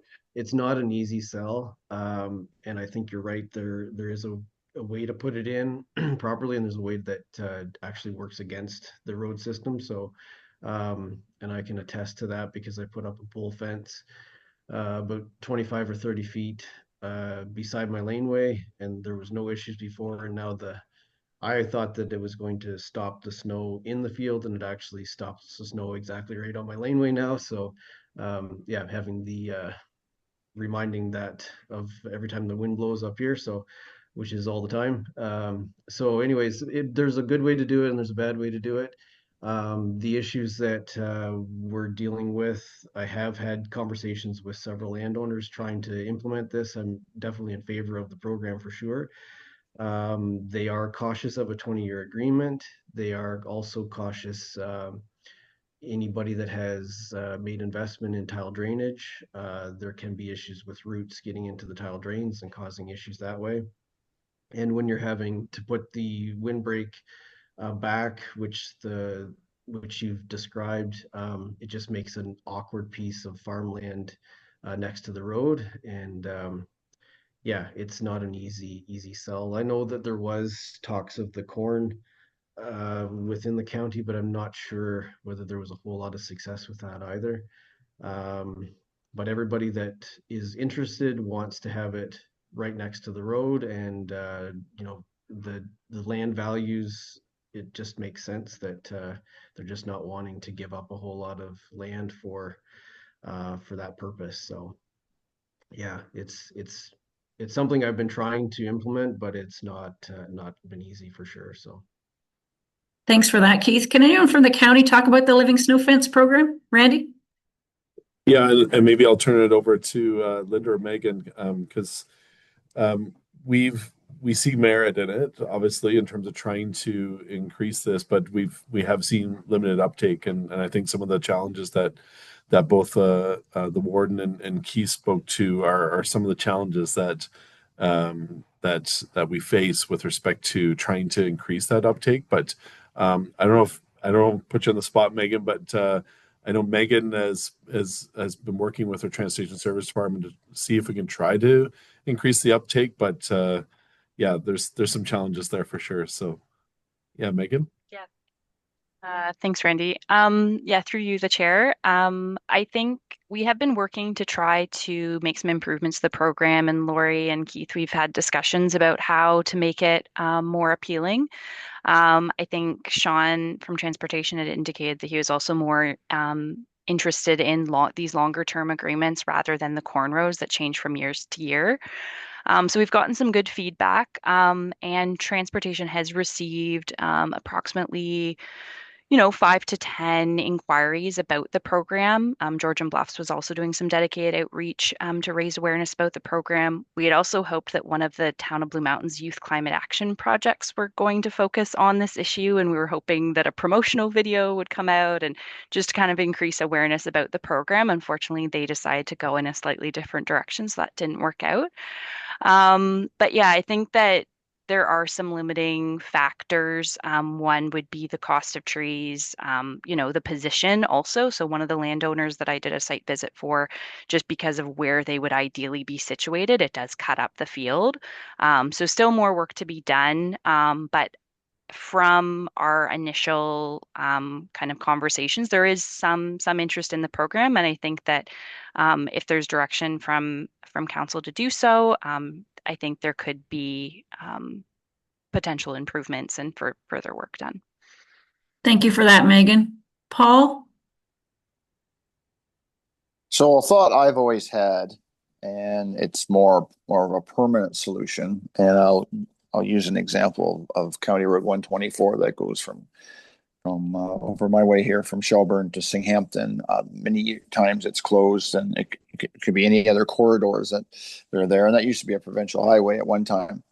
Was creating a program where you create it almost have to include maybe the province or the counties, where you first create an easement, and on that easement, and you'd have to have an agreement or a purchase of that or a right of way. On that easement, as Andrea would say, you'd have to have that so far back from the road to be to work to be suffice. You plant maybe 6 rows of trees. Number of things you create here, and you create a corridor for wildlife. You also create a buffer that stops that snow, and you can imagine the insurance costs, and not just the insurance costs, but maybe the loss of life that happens in a major snowstorm where people can't see, and we've heard those stories. But you create a corridor that becomes a wildlife corridor. It's a living snow fence, but also you create a legacy or maybe something that you create a walking trail through it. And so you have a number of check the boxes, but it's a bigger idea than just something that's more this or that or the cornfield. It's sort of something that's long lasting. But the benefits, you start looking at all the benefits from a climate change perspective, a living corridor, a walking trail, and you could create it that the project could be from a donation, or it could be from a group of people that have a legacy that want to create this thing. That's always an idea. And I know at one time, I remember talking to representatives from Dufferin County about this idea, but you have to it has to be a program that is financially benefiting to the landowners, whether it's a corridor or an easement or however.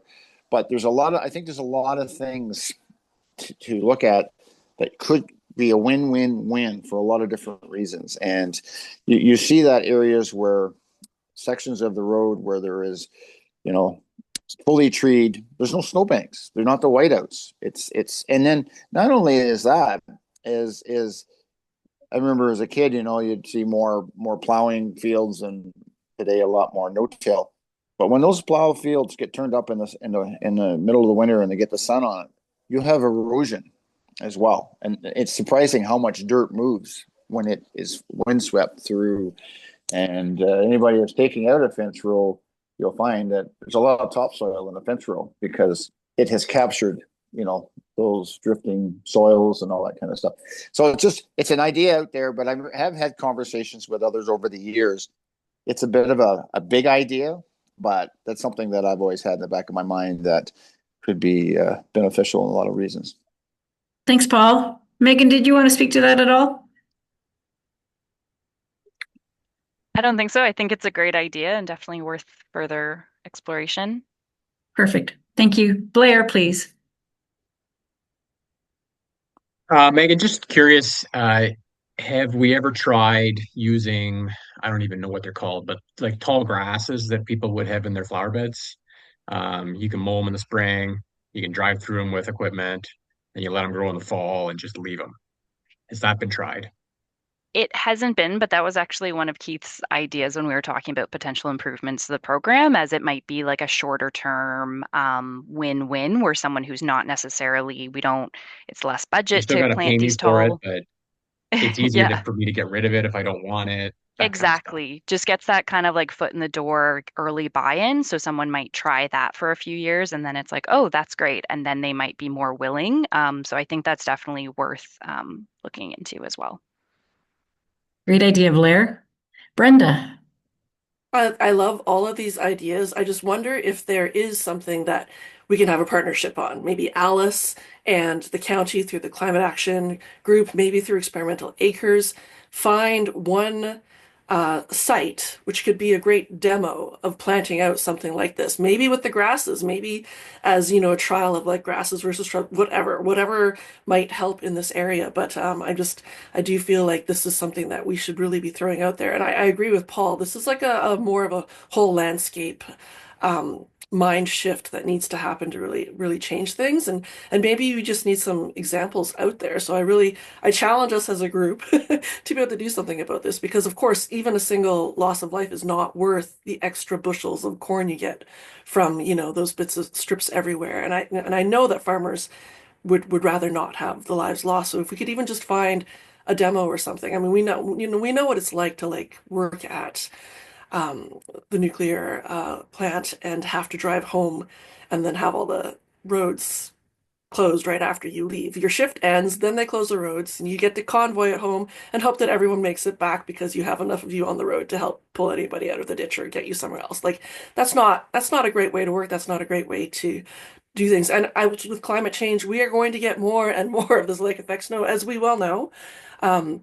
If Lake Huron doesn't freeze over, this is just going to become more of a problem. So I do feel like this is a very obvious thing that if we can get some sort of cooperation between all of the different groups that are represented, even here in this meeting and with the county, I think we can really demonstrate how we can actually do something about this. And maybe we even add in soil testing, we add in other things just to show how that really changes things. And like what Paul was saying with the loss of soil from erosion and stuff, that this could actually aid with that too. The other thing I was going to mention is that actually retaining, I know that we don't think this is such a crazy, a needed thing these days, but as we get more droughts into the summer, retaining more snow on our farmlands as well. It's actually in Quebec, it's much more well known. In Quebec, I think the rule of thumb that people are used to now is I think for every 20 acres, you actually put in a windbreak or a hedgerow. And it's become actually very normalized there because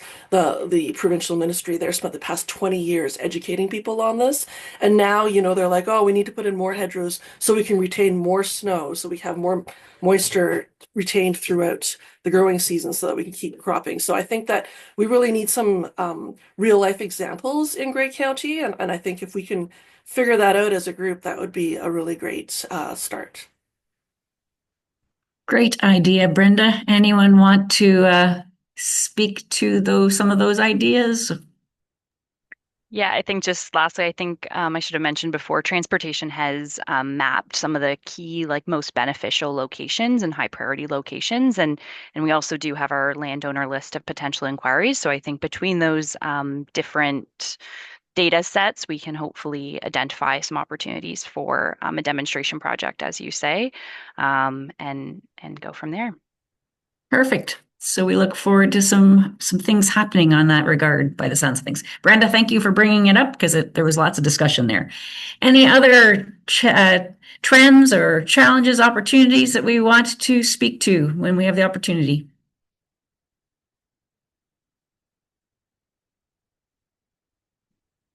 Blair, please. Just for Scott or the county, wondered about whether now or in the future there's more of these ground mount solar projects, I guess, being proposed, and wondered if potentially another time we could have a discussion about what are the, I guess, boxes that need to be checked for something like that to move forward. How do we make sure that they are on lands that are, I guess, not prime farmland, or streamline that a bit somehow? And what's the process there, I guess? Doesn't have to be today, but just for whenever. Thanks, Blair. Any comments? Scott? Yeah, through you, Madam Chair. Great question, Blair. If it's appropriate and if the committee concurs, we can bring something back to the first meeting in 2026 and maybe have a bit of a slideshow and discussion on that. And I know certainly we're seeing more and more pressure with respect to both ground-mounted solar, but also the battery energy storage facilities. And we've got a planner in our office that's done a fair bit of work on this, so I could confer with her and hopefully we could bring something informative back to this committee. Wonderful. Thank you, Scott. Any other topics we should be addressing today? Seeing no hands, I'm assuming we will carry on. Thank you for that live. Oops, Simon, please. Sorry there to come in. That's the very last. Talked about Steve Duff coming, and so the next meeting will be in April sometime. March, actually. March 5th. March the 5th. The trade negotiations with the US will probably, or well, whatever. It's very hard to make predictions about an unpredictable man, so wherever that will go. But last week I was at a presentation with Steve Duff and Al Muzzle, and they made a great duo together. Like, I really enjoyed their presentation. So maybe one thing to look into. Like, I'm not sure where this whole thing will go with trade negotiations and so on, but it is certainly it will have far-reaching effects for agriculture.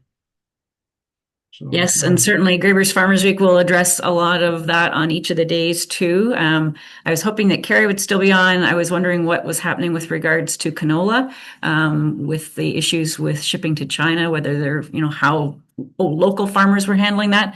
But with Carrie gone, I'm not sure anyone wants to speak to that. But certainly there are a lot of issues facing farmers today economically, like everyone else. So it will be great to hear from Steve and possibly Al to get more information on that. Okie doke. Moving on. The next point is correspondence, and there were a couple of items shared with us prior to this meeting: farm transition planning and call for stories. Hopefully you have looked at those pieces of correspondence. I was in a webinar last week where Wellington and Huron County shared what they've been doing on the transition and succession opportunities. Lots of great resources there that we should be all using rather than reinventing the wheel. And interesting with regards to the museum wanting to hear more about our farming stories and how climate has affected what we're doing. Scott, I was told that perhaps you could lead some of the discussion on these two correspondence pieces if there were any comments or questions. Sure, I think I can start the discussion. I see the clerk has her hand up, and I know Savannah maybe has something to contribute on the one as well. So maybe I'll turn it over to Tara for now. Thank you. Sorry, thank you, Chair Smith. Just wanted to note that for the call for stories, either Linda Swanson or Savannah can likely provide further information on that. Perfect. So let's start on the transition piece. Scott, is that you? I can start, and then I might turn it over to Savannah through you, Madam Chair. So yeah, we thought we'd share this as an interesting resource. Wellington has done a number of workshops and a lot of work on this farm transition planning. Certainly, that's a topic that we've heard come up in this committee and at other tables across the years. And so I'd highly encourage you to have a look at the link. More particularly, if you go about halfway down the page, when you get to that link, there's a link to the actual guide that Wellington has put together here too. And just browsing through the guide, it's about 54 pages. It's very comprehensive. And I think although Wellington's a slightly different jurisdiction, lots of transferable knowledge we could share there. So I think in terms of conversations that you might be having within your sectors, or maybe even future discussion topics at this committee, there's lots of positive work that's been done. And in the municipal sector, we talk a lot about R&D, which is robbing and duplicating. So if someone's already done a lot of the work, no sense in recreating the wheel. But I know Savannah has some thoughts here. So through you, Madam Chair, I'll turn it over to Savannah. Thank you. Sure, thanks, Scott. And through you, Madam Chair. Wellington and Huron have been doing really good work in this area. And I know that we have absolutely been involved in the past. And one thing that we're excited about is that with the transition to our next transfer payment agreement through small business enterprise centers across the province, they are adding succession planning to one of our deliverables. So there's a lot of new training and new programs that haven't been launched yet, but are coming out in January for staff to learn first. So I know Courtney in our office, she is a farmer. She is very excited about this and what potential that might mean for this area. So we will be going to everything we possibly can and looking to bring something formally to Grey County come April. That is the goal, so that we can roll this out here. But absolutely R&Ding, as Scott said, we like that term and that practice. Because we've got great colleagues around the province and there's a lot of similarities. So anything that we can do together around the succession and the transition planning is something that we will be engaged in. So that's a conversation we'll have with this group when the time comes.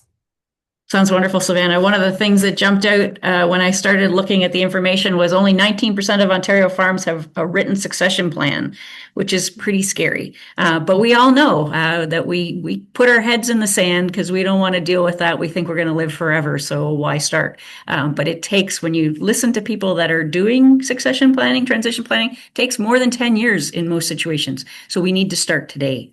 So yeah, any comments on that first piece of correspondence? Keith?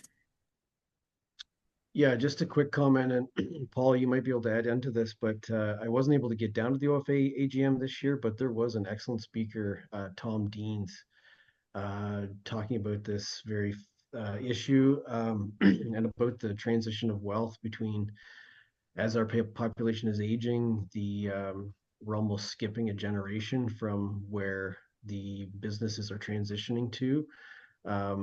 Because the boomers they're living longer. They were in a time where they were just in the sweet spot of starting entrepreneurial businesses and making a go of it, and inflation and everything just kind of worked. So we've created a lot of wealth and still healthy and able to maintain those businesses, and to have them transition to the next generation or the next heir is not a simple procedure, and it's happening too late in the game. So yeah, it's a huge, not only with farms but local businesses as well. And I know the county has done a really great job on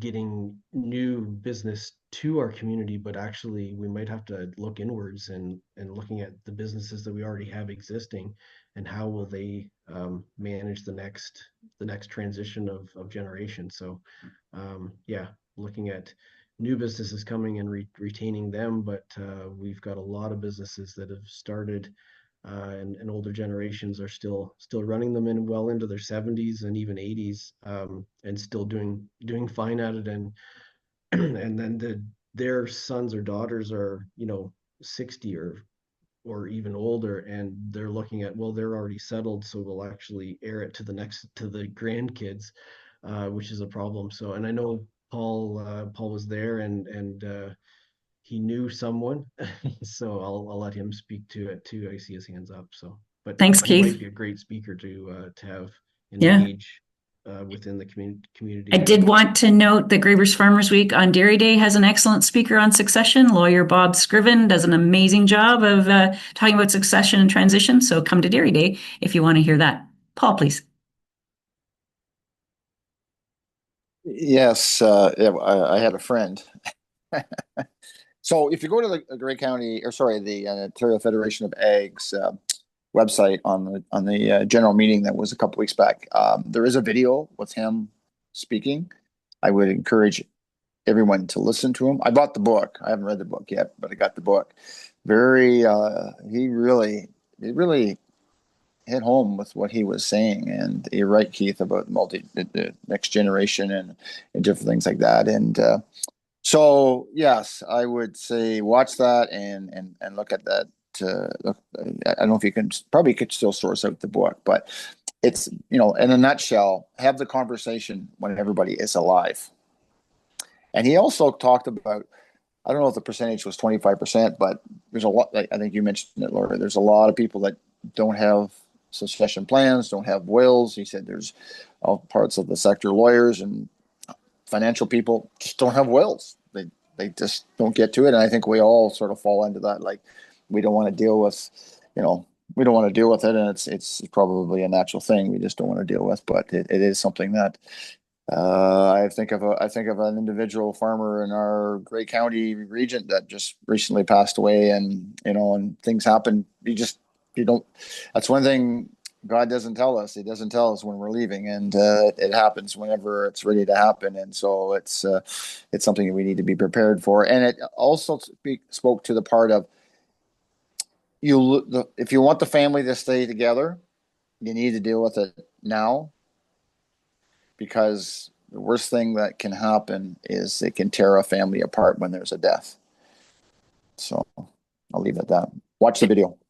Good points, Paul. Thank you. Savannah. Through you, Madam Chair, I was just going to say, one of the things that is really difficult about succession planning and transition planning is exactly what you're talking about. Part of it is not wanting to talk about what happens when. And the best time to do that planning is at the beginning. When a business is starting up or a transition is happening, that's the best time to plan for the next transition. But we often leave it until the very end because we're so focused on the startup, not what it looks like on the other side. And what we've seen across other sectors is that there's a lot of recommendations from financial and accountants and lawyers to say, close your business. It's better for you to close it. Don't sell it. We don't want that. We want to see these continue.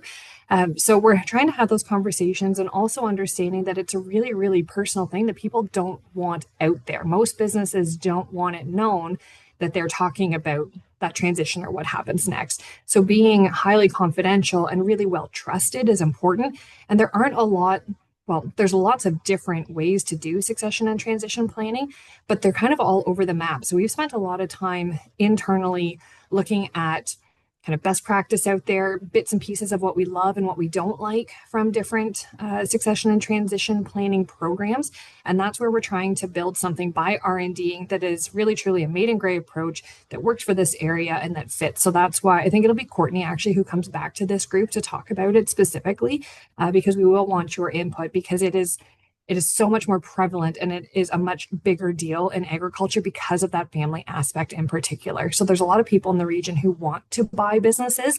They're not necessarily looking at ag businesses because that's more generational. So I think that you've got really unique circumstances here, but anything that we can do to support this is absolutely on our radar and is on the work plan for 2026.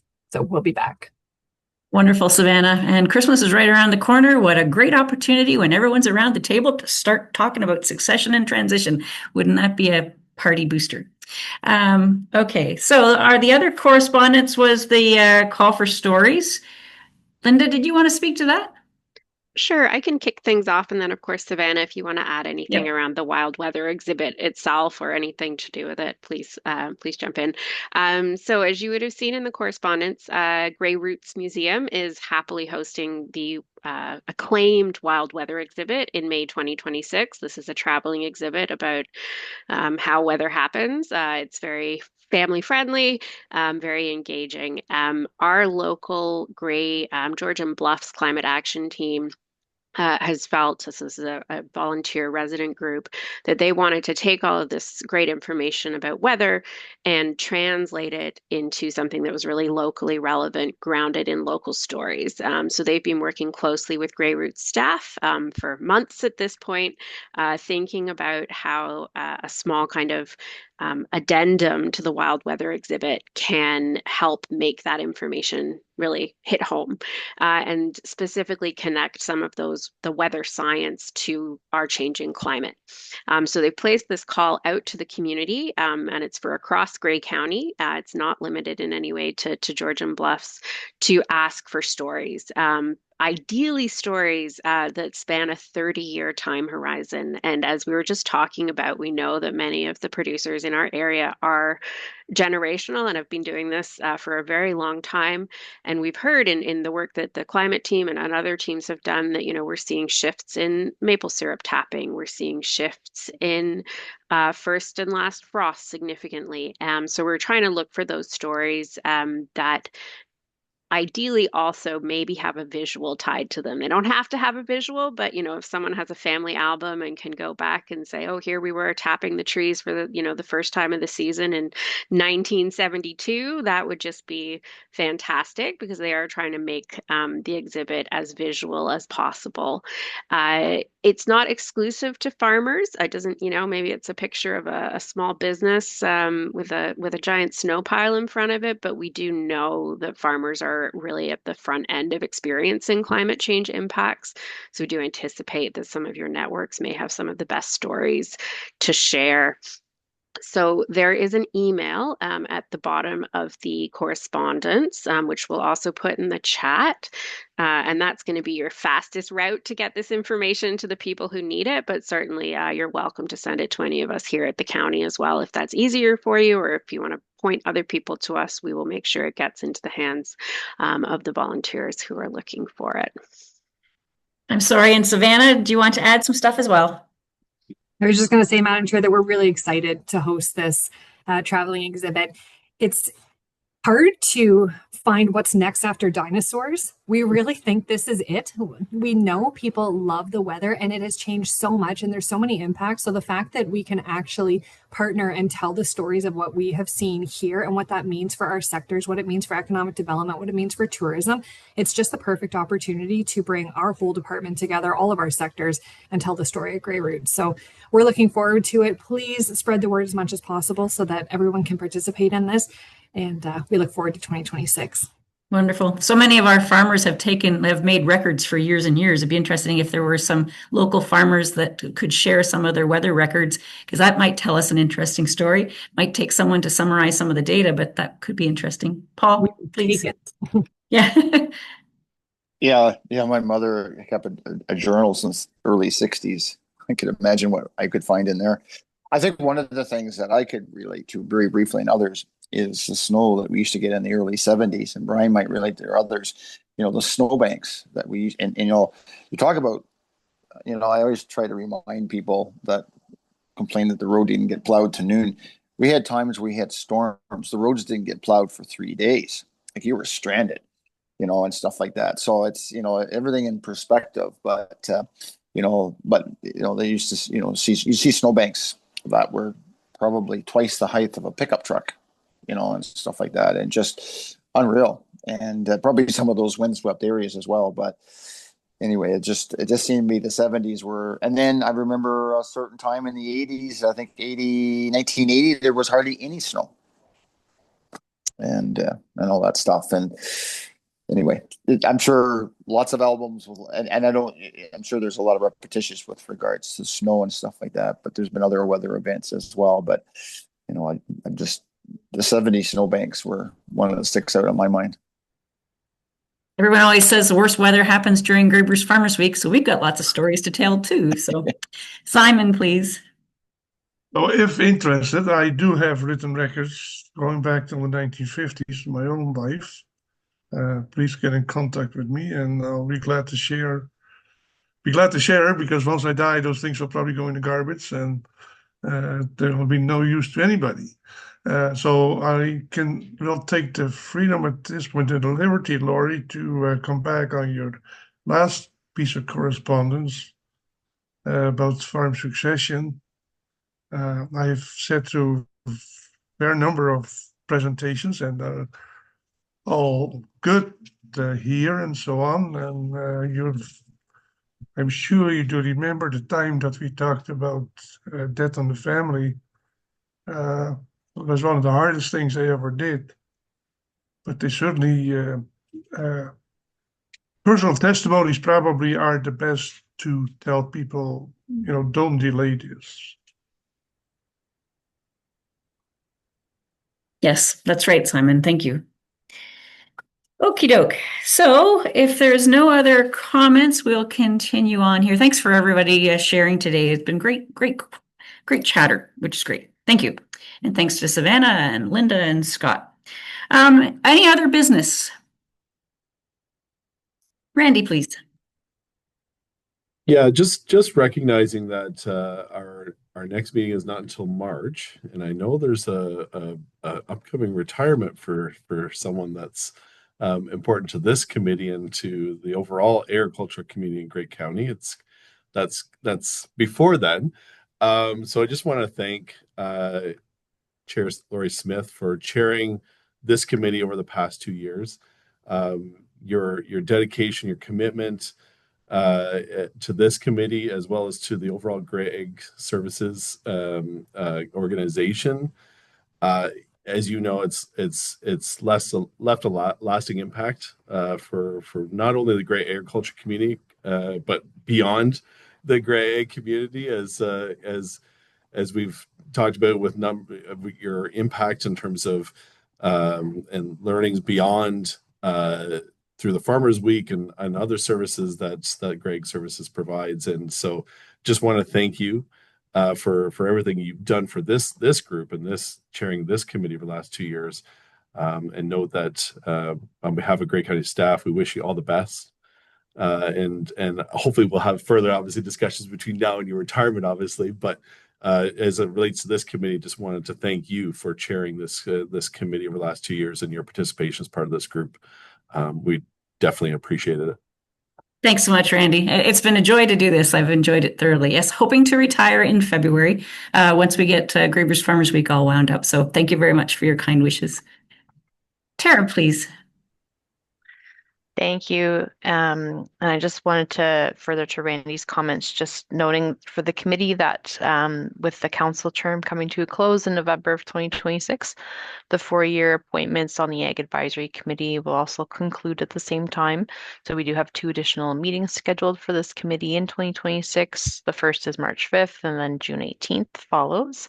And I just wanted to note that for the committee, the meeting plans going forward ahead of our first meeting in 2026. On that first agenda, we will have chair appointments. Those are done annually. So you'll see an item to elect a chair and a vice chair for 2026. And of course, just echoing Randy's comments, and thank you, Chair Laurie, on behalf of the Clerk's Department for serving as chair. And you definitely run a very smooth meeting, so that's always appreciated. So thank you. Thank you for all your help. Wonderful. Paul, you have your hand up?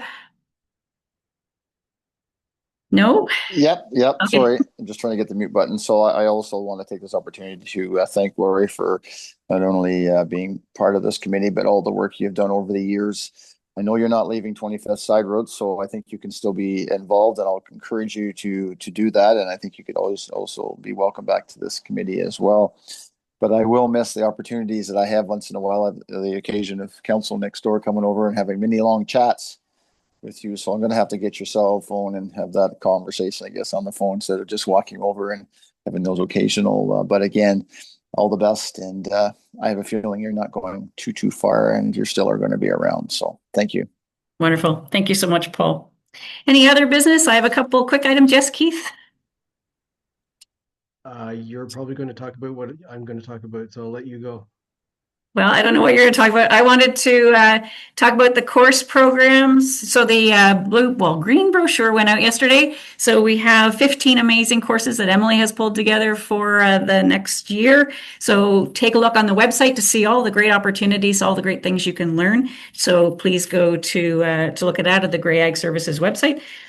Courses are running from scandemics to sheep, and there's dairy goat topics, beef topics, dairy topics, gardening, sewing, horses, etc. There's tons of stuff there, so please go there.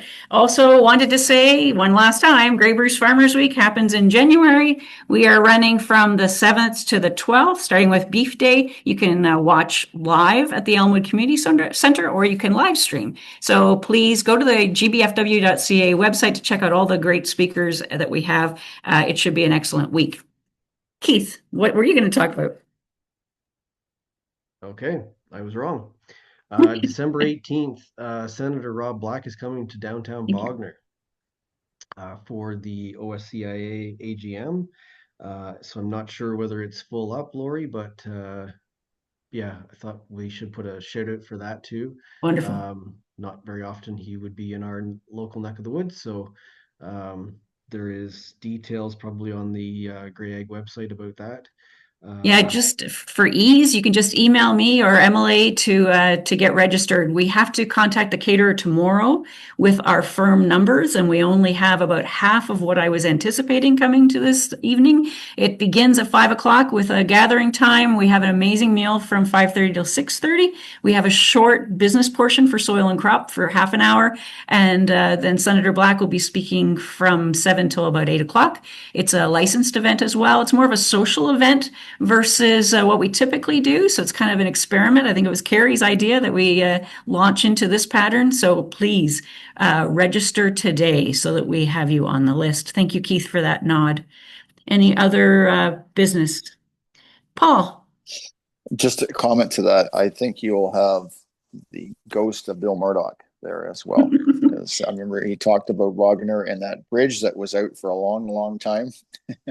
So I'm sure he'll be there in spirit. So I'm sure he will be, and hopefully nothing spooky happens while we're having our meeting. No, it'll be an excellent meeting. Any other business? I'm not seeing anything, and it's 11:01. So as Tara already mentioned, next meeting date is Thursday, March 5th, 2026. Again, it is going to be virtual. And if someone could please make a motion to adjourn this meeting. Okay, well, I'll pick Brian because I think I saw his hand up first. We'll get his name on the minutes. Thank you so much for joining us today. Have a very Merry Christmas. Hope to see you all at Grey Bruce Farmers Week and hopefully at some of our courses as well. Enjoy the day. Merry Take Christmas, care, everyone. Merry Christmas. Bye-bye. Bye.